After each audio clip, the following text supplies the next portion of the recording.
Hey guys, I'm Aditya Thakur and welcome back to Newton School's coding channel. In this video, we'll continue with loops in Python. We'll look at while loops and how to use them. And I am Aditya Thakur. I am an instructor here at Newton School. I make videos on Python and Flutter, and I do have a YouTube channel of my own.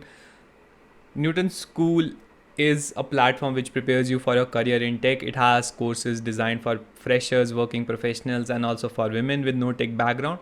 It first trains you for 6 months and helps you become an amazing full stack developer. It has a network of more than 300 plus great companies that hire from Newton School.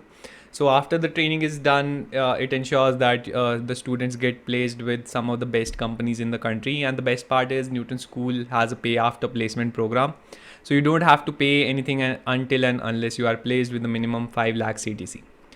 A little about the Launchpad, which is an initiative taken by Newton School to prepare people in coding in different programming languages. There are courses available for absolutely free of cost, and this video too would be a part of the Launchpad section of Newton School, where you can practice several quizzes and assignments related to course.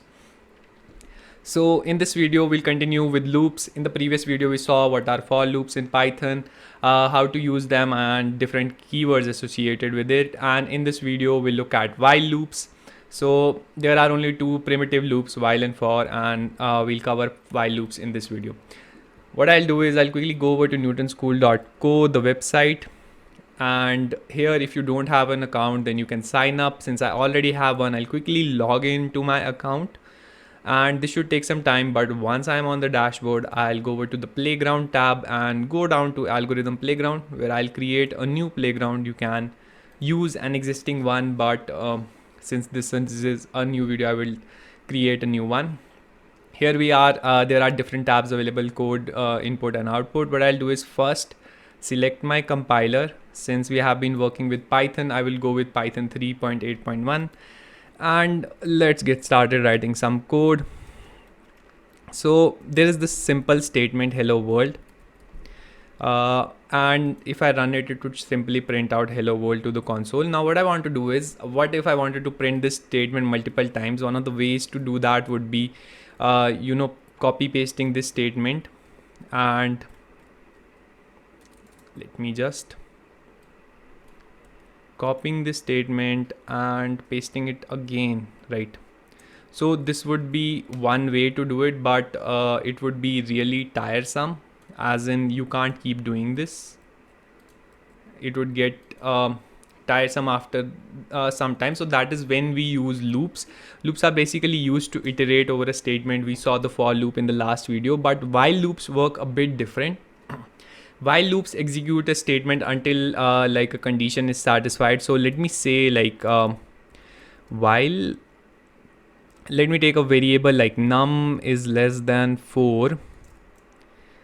I will print out this statement, and I'll also increment num by 1, right? Let me also initialize this num equal to 0. So now if I run this program, what you'll see is,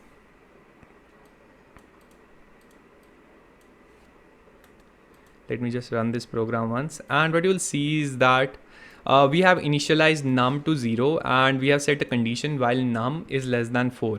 What happens is, this is a while loop. It has some indentation here, which means that all the statements that need to be executed in the while loop would be in after certain space from the starting line. It has this print statement which will be printed out once, then num would increment by 1. So initially it was 0. When the compiler reaches here, then num would become equal to 4. Num would be equal to 1 here. It will be incremented by 1. It would again check this condition. While loop keep executing as long as the condition is true. So it will check this. 1 is less than 4 true. It would again print out hello world. So we'll see the second hello world here. It would go here, num would become 2 this time, and it would again check the condition. 2 is less than 4, true. It would again print out the hello world statement.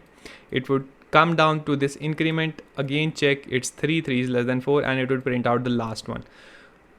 After this, when the compiler would go through these statements, it would check this num is 4, that is num is equal to 4. 4 is not less than 4, so it would not enter this code, and therefore no statement would be printed out. Hence we'll have only 4 outputs, which is 0, starting from 0, 1, 2 and 3.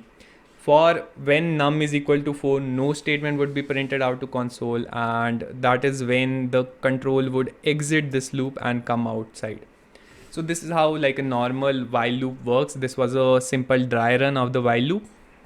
Now, one of the important points to note here is that for while loop to work properly, like you can use a condition. Until that condition is satisfied, you can run the loop, unlike the for loop, which had some features for range and which used to sequence through a list.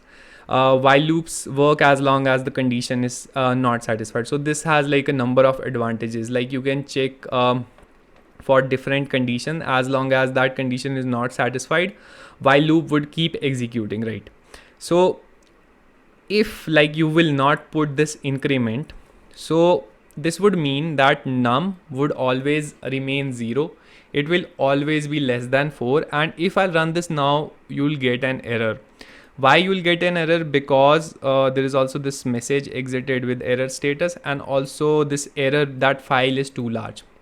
We are getting this error because if num is always less than 4, which means this is an infinite loop, so it would keep executing, and that makes it really large, and that is why it isn't working. So it is important that you need one condition that needs to be satisfied. Also you need a way to reach that condition, as in if you are using some numbers, so you will need an increment so that these numbers, the value of this number increases, and after a certain point in time, like this gets executed properly. So that is about it. One thing that I want to point out is,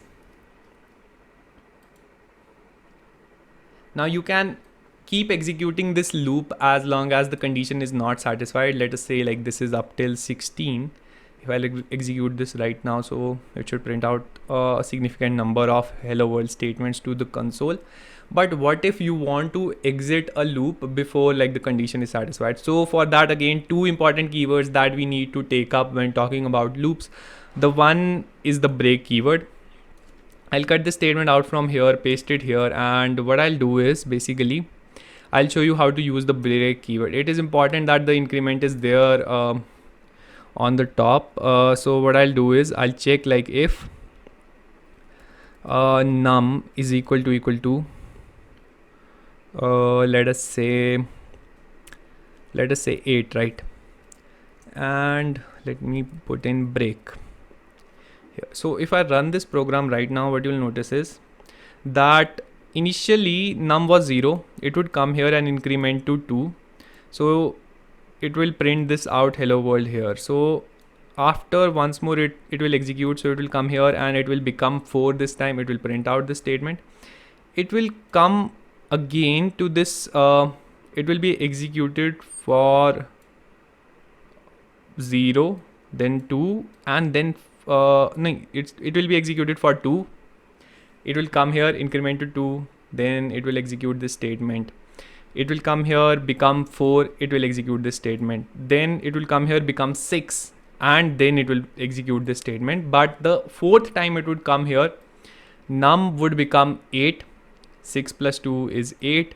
It would check this condition, and since this is true, it will break out of the loop and not print this hello world statement, which means that the condition is true, as in the num value, which is 8, is still less than 16 for the while loop. But if you'll introduce a check, as in if you want to introduce a break keyword, we are using if so that we can check for a particular condition. If there is break encountered in the loop, what you will notice is the control would leave the loop, so it will break out of that particular loop, and that is how the break keyword works. So but instead, like if I were to remove this break keyword from here, and let me just comment this if for a time being, and let me execute it again. So normally it is printing out up till 8 here, right? Hello world, 8 hello worlds are getting printed to console. Now let us talk about the continue, which is a statement used to skip right? It is used to skip certain part of of the loop. Let me run this again and you notice that it is only printing out till 7. Why? Because when num is equal to 8, it would skip the rest of the statements under it. So this print would not be printed out.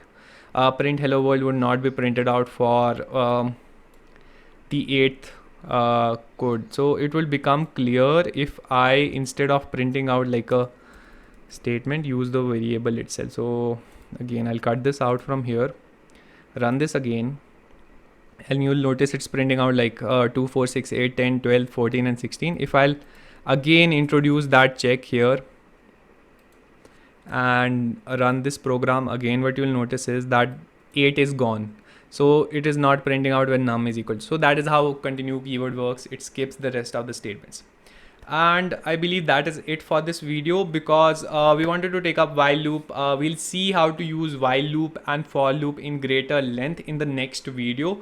Next video would be how to print out patterns, so a lot of things would become clearer, how to use loops, how to print out statements in sequence. In this video I wanted to cover the basics. What is the difference between while and for, which is like for is to sequence through certain list or statement, whereas while works as long as condition is not satisfied. We also looked at the keywords break and continue, and we can also use the pass keyword if we don't want to give any statements. And again, that is it. We'll keep taking up for loops, because these are really for and while loops, because these are really important part of coding. We'll keep encountering them again, and more concepts will become clearer as we go. And again, if you haven't already, do subscribe the channel to stay updated when I upload the next video. And thank you so much for watching. I'm Aditya Thakur, and yeah, that's it for this video. Thank you.